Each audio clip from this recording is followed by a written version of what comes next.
I'm pretty sure my husband secretly fathered all of his best friend's kids, and now their eldest son is trying to date our daughter, and it's driving me insane because they could be siblings, and if I'm right, our entire family is screwed. This began as a dark, intrusive thought that I could never shake off, and over the years it has bloomed into a poison flower that infects my entire psyche. I'm a 42-year-old woman. My husband Luke is 43, and so is Amy. I met Luke in college, but he's known Amy since they were about 7 years old. They did everything together and understood each other implicitly. They were best friends. They've always insisted that they are surrogate siblings to each other. Naturally I, as a new girlfriend, felt a little threatened by Amy and her closeness to Luke, but they both reassured me I had nothing to worry about. That their bond was not romantic and had never been sexual. That Amy really was just the sister that Luke never had. I believed them, and it didn't take long for me to forget any and all insecurities I had about Amy. She became my friend too. She officiated our wedding. Luke and I have built a wonderful life together, and we always had a strong relationship. After we got married and moved in together, we still saw a lot of Amy, and I was fine with that. I've passed many a night on the towns trying to help Amy find a man, as she has always talked about how she is unlucky in love. Luke and I started to have children after we were married, and, at around the same point, so did Amy. For further context, my children are Sophie, 15, Owen, 12, Louise, 10, and Carter, 6. Amy's children are Tom, 17, Haley, 14, and twins, Adam and Jenna, 9. Now, Amy was not in a relationship at this point. She was not married. As far as I knew, she was dating but not consistently. As Luke and I had more kids and our family grew, periodically Amy would find herself pregnant as well. It happened a few times, and Luke and I never knew anything about the fathers in question. I kind of assumed that maybe Amy was sleeping around and not keeping in contact with her one-night stands. Luke agreed this was probably the answer. While I did ask each time if Amy knew the paternity, she always said no, and she didn't seem that worried about the idea of raising kids on her own, so I didn't pester her. Of course, she had us to support her, so there was that. While Amy never asked for any help, of course Luke was never going to let his best friend struggle to stay afloat when she had children to raise. Financially, we are very fortunate and privileged. I have a job that pays handsomely, and Luke also had wealthy parents who already knew and loved Amy, so they were happy to provide for her. My in-laws defy all stereotypes, they are the kindest and gentlest people, so we were able to support Amy. To get her somewhere to stay with her kids. People might be tempted to call her a leech, but I never saw it that way. None of us did. She needed help and we had the means to help provide it. I also know people are going to criticize her for her lack of responsibility and question why she never used more reliable birth control. Honestly, that is a long story that I don't want to get into because even I don't fully understand her reasoning, but it was quite important to her that she never be on birth control and that whatever came of that choice, she would accept. It wasn't religiously motivated, I know that, but it was that degree of significance to Amy. She really did not want to take birth control. She's explained it to me more than once, but I'm still not clear on why. Of course, Amy being Luke's best friend since they were kids, it's not unreasonable that sometimes they hang out together while I'm not there. Hey, that's fine. Sometimes I hang out with Amy one-on-one as well, though Luke does it more. She was his friend first. This included him going over to where she was staying and at times, sleeping over there. Was I a fool to trust him and believe nothing was going on? Perhaps. But for years, they presented as being buddies. Like siblings. I didn't pick up on any vibes between them, not ever. As one can expect, our children were brought up together. Not in the same house, but we made sure Amy's children met ours from a young age, and they always got along and strong bonds of friendship have formed over the years, which is good. Especially if I'm right, and they share blood. I've been dawdling getting to the main point. Yes. I have come to suspect that Luke fathered at least one of Amy's kids, if not all of them. Frankly, I do suspect they are all his. I would never have believed my husband to be capable of such a thing, and he's given me no indication that he is the unfaithful sort. But he does spend a lot of time with Amy, and I have to confess I cannot remember seeing her with any real boyfriend over the years. She would talk to men at bars and parties, I would try to be her wingman, and so on. But nothing ever seemed to really happen, so when she got pregnant the first time, I was curious. When it happened again, and again, I began to wonder if she had some sort of secret fella who she didn't want us to know about for whatever reason. But I couldn't think of any reason why she would hide him, especially from her children. After Carter, our youngest, was born, Luke and I agreed that the time had come for him to have a vasectomy. Amy's twins had come just a couple of years prior. Of course, after the procedure, Luke and I continued to make love, but I no longer had to think about pregnancy. Meanwhile, Amy never got pregnant again after the twins. Is it a coincidence that Luke had a vasectomy and then both of us stopped getting pregnant? I don't know. But Luke would still visit her, and he wasn't just going to see her, but checking up on her children as well. In general, I should have paid more attention to it sooner, but Luke has always acted like a father to them, especially as they've gotten older. He's the father they never had. He doesn't neglect me, or our children, not one bit. He's doing double duty. By itself, it's not weird that he's like a dad to Amy's kids who don't have a father. You might even say it's a good thing. But when you put it together with a bunch of other small issues, it starts to look suspicious. There is appearance as well. I won't go into specifics of hair color, eye color, or unique physical traits, because I'd rather limit the identifying factors of the people involved and keep this whole thing as vague as possible. But suffice it to say, Amy's children, they certainly look like they could be Luke's. Kaylee has a very unusual allergy that Luke also has. The twins look very much like him, Adam in particular. The older Tom has gotten, the more of Luke I can see in his face and personality. While their race doesn't matter, the reality is that Luke is a different race than Amy, and Amy's children look pretty biracial. I could easily believe their father is the same race as Luke. Doesn't mean Luke has to be the father, but it sure seems like it. I have never voiced my anxieties to either Amy or Luke. I don't want to be the bad guy and, guilty or innocent, I already know they would flatly deny my accusations and be hurt by them. Imagine if that drama reached the ears of my kids, or Amy's kids. Either way, Luke continues to spend time with Amy and her children, just as her children spend time with mine. I have hinted to Luke that I feel needy for more attention and wish he wouldn't give as much to Amy. But he either missed my cues or pretended that he missed them. I don't want to push this idea that he's favoring her, because it's not even really true. He's never neglected me for her. I can't shake the feeling that Luke and Amy have been intimate before, likely numerous times. So as far as I know, Amy never really wanted to be a mother either. She wasn't opposed to it, and when each of her children came into the world she instantly fell in love with them, but motherhood was never really a major part of her life plan or identity. In the grand scheme of things, when we would talk about the future, she would sometimes mention a husband and children, but it never seemed like something she had her heart particularly set on. So I don't think this is a case of Luke just giving Amy children. I doubt that was the motive for the infidelity. That would have been a side effect. I've been letting this go and turning a blind eye for years. It was a dark thought in the back of my mind after Kaylee's allergy was discovered, but I dismissed it. Got worse after the twins were born. I dismissed it. Then, when Amy stopped having babies, I wanted to feel reassured by that. But Luke had gotten a vasectomy, so if anything, that made my anxiety much worse. There have been nights that I wish the twins were younger, that they had come along after Luke's procedure. It's been twisting me into knots for a long time, but I don't want to be the one who rips our family apart, especially since, technically, I could be very wrong. Except now I'm very afraid, because in the last few months we've had a new development in our kids' social circle. Tom, Amy's eldest kid, asked Sophie out. Sophie, my eldest. She's really blossomed over these last few years and become quite the outspoken beauty, so I'm not shocked to see she's getting male attention, but Tom asking her out had me thrown. Sophie said no, but only because I'm quite protective when it comes to her exploring dating, and she knew she'd have to ask me first. I could tell she was flattered and intrigued by his interest and wanted to say yes. She approached me to talk to me about it. Bless my girl, she did everything right. I think she expected I would see things her way and agree that she could date Tom. Much to her surprise, I very firmly said no, and that caused a bit of conflict. She didn't even want to date him that badly, she just couldn't understand why she wasn't allowed to. And I couldn't explain it to her. All I could come up with was he's too old for you, which he is, but it's not really about that. When Amy and Luke heard, I was so very curious to see what their reactions would be.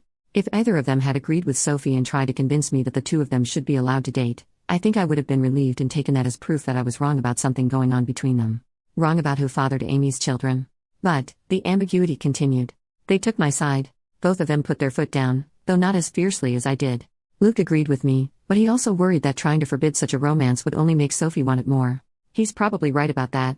Amy seemed more apathetic to the idea. She didn't want Tom to date Sophie either, and she backed me up, but I don't know, she just wasn't taking it as seriously.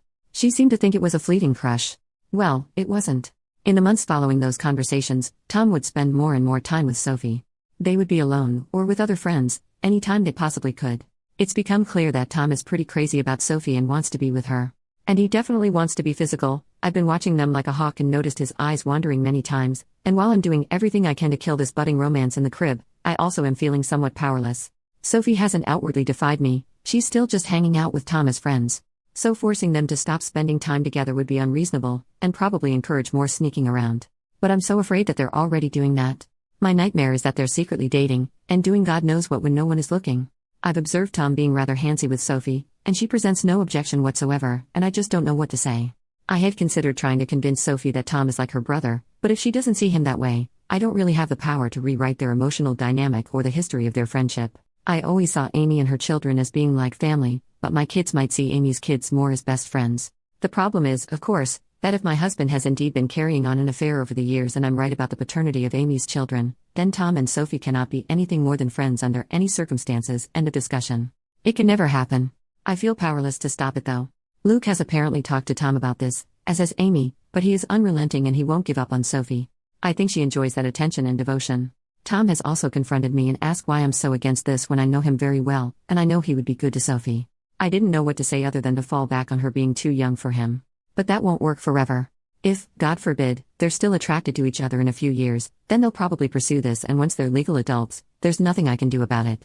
Amy and Luke agree with me that Tom cannot date Sophie, but that's all they've really done. They feel just as powerless as me to prevent teen love. It genuinely feels sometimes like they've just given up and will bury their heads in the sand about this. Just do nothing and hope the feelings pass as Tom and Sophie get older. Which, yeah, they're in high school. It's unlikely Tom will be in love with Sophie forever. But my fear is that she'll let him do something intimate with her before that time comes, something neither of them can take back. I am this close to opening a door I cannot close, this close to screaming at Luke that all this wouldn't be happening if he hadn't cheated on me these many years. If he hadn't been all but raising a second family with his surrogate sister behind my back. Now Luke's son wants to screw our daughter, his actual sister, because as far as he knows, she's just his childhood friend. And it's all Luke and Amy's fault for what they've done. If I speak up, everything gets blown to hell. On the off chance that I am wrong, I'm a horrible monster who accused the love of my life, and one of my closest friends of doing something horrible. If I'm right, it still tears our entire structure apart.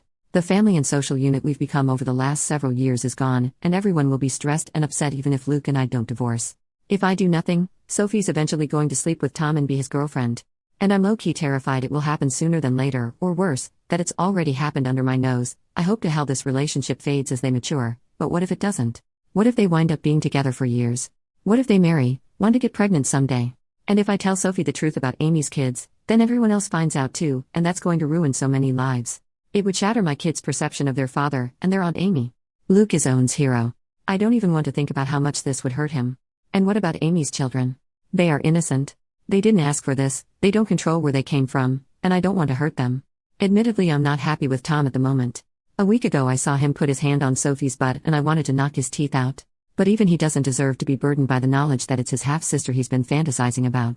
It's also messed up and I don't know what to do. I've been looking the other way and letting my husband and his best friend insult me for such a long time now. I thought I could live with it. But this business with Tom and Sophie has me going mad. Update 3 days later. First of all, wow. I did not expect my post to get as much traction as it did. I was half worried that someone in my family or social circle might find it, especially when someone alerted me that the post had been shared to Facebook. But, as far as I can tell, no one in my family has seen it. I want to thank all of the kind commenters who wished me well. To those who were more frustrated with my indecision, I get it. But I was operating with an uncertain situation and the stakes were incredibly high. I feel like no matter what choice I made, something could and likely would go wrong. I've spent the last 5 years imagining different scenarios based on different ways I could go about this if I ever decided to act on it. To everyone who is clamoring for an update, I have one for you. I previously said that I was going to do a secret DNA test, that I had decided on that course of action. In the end, I couldn't go through with it, and now I am regretting that, because the window to do so has essentially closed. I just felt like it would be out of line for me to do that to another person's child behind their back. Ethically, it was dicey. I've since consulted with my lawyer as many commenters suggested, and she advised me against doing so, because no matter what the results were, it would make me look bad in a potential divorce proceeding. But I really wish I had done it anyway, and just not told anyone.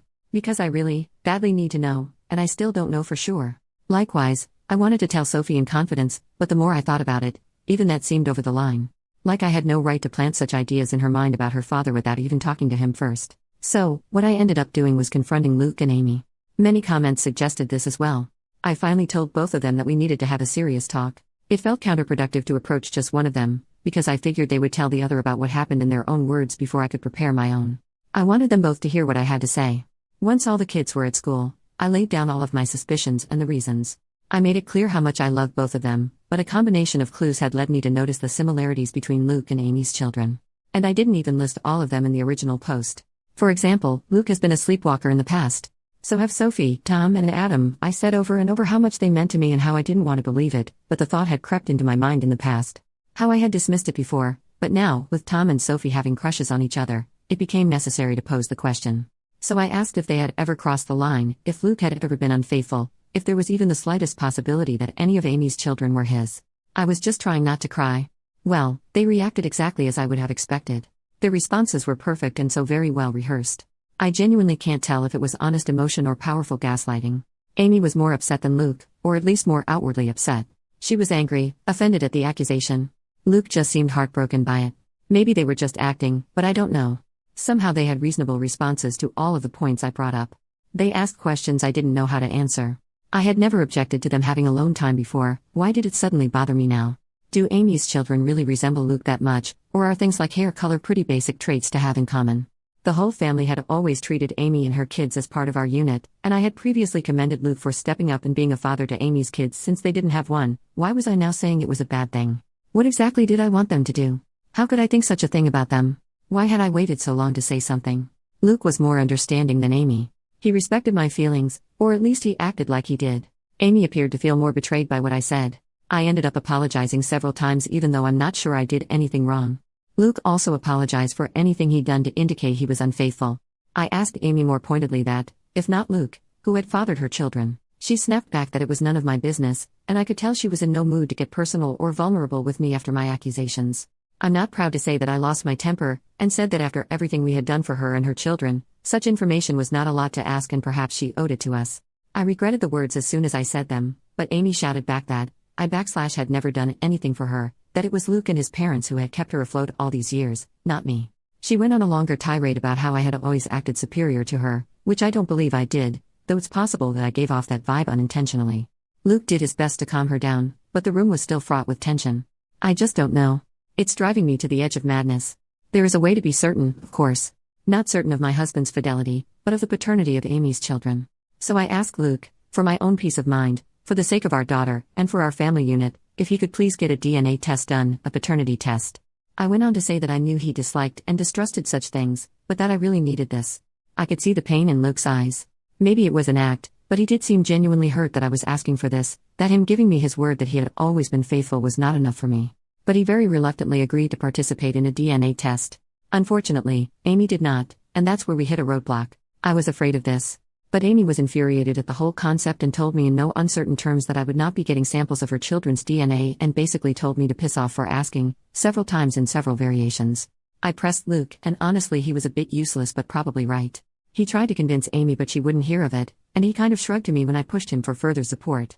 Because he can't force her to get the tests done, if she refuses, that's really a dead end. Trust me, it is. I looked into this quite a bit and consulted with my lawyer.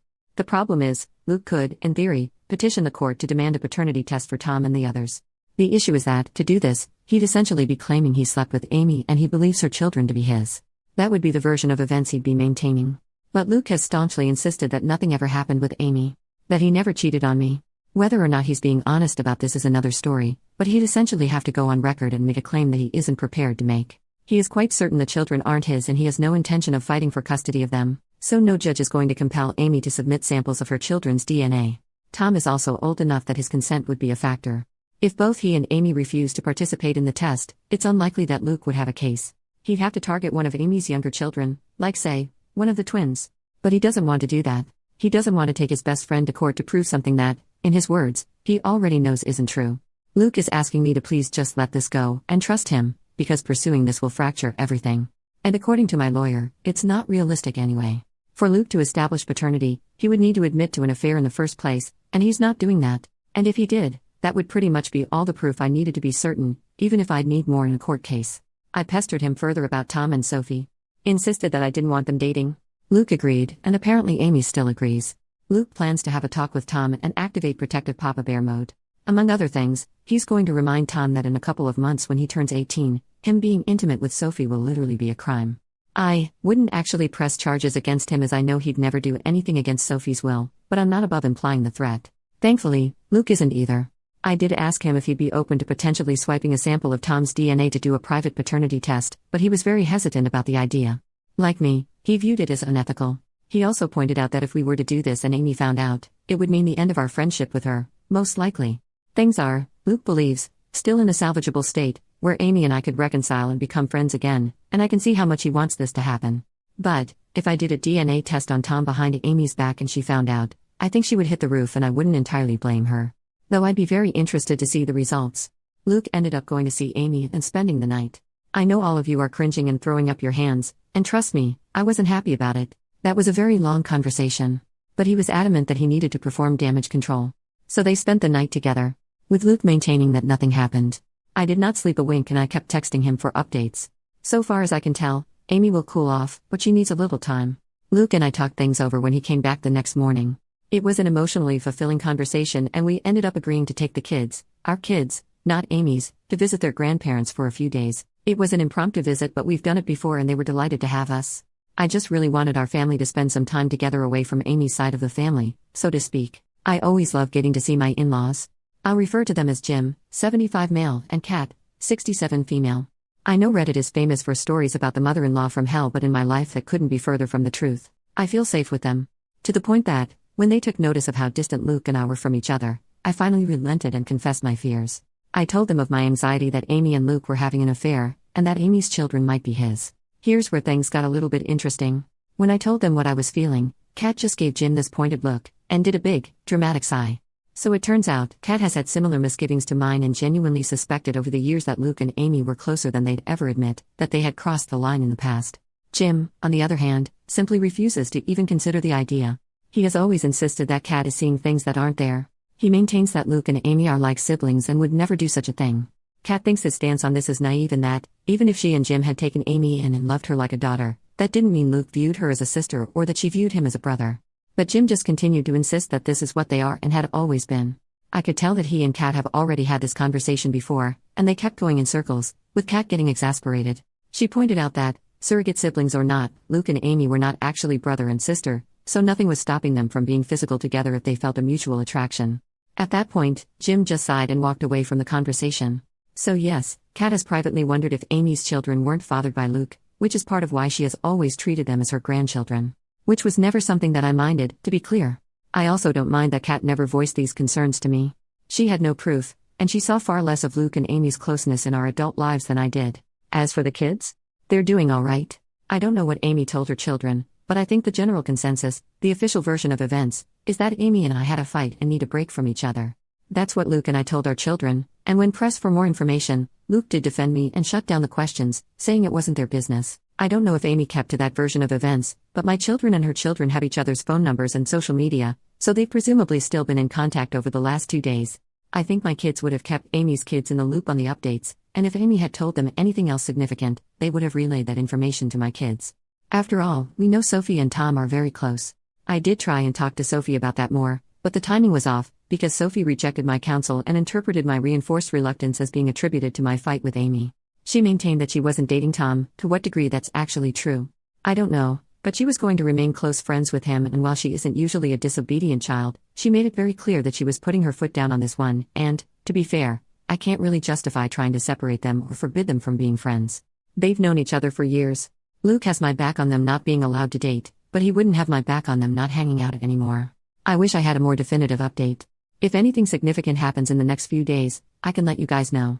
I'm mostly just kicking myself for not having done the secret test, even for my own peace of mind, as now I feel like I'm locked out of the only way to get definitive proof one way or the other.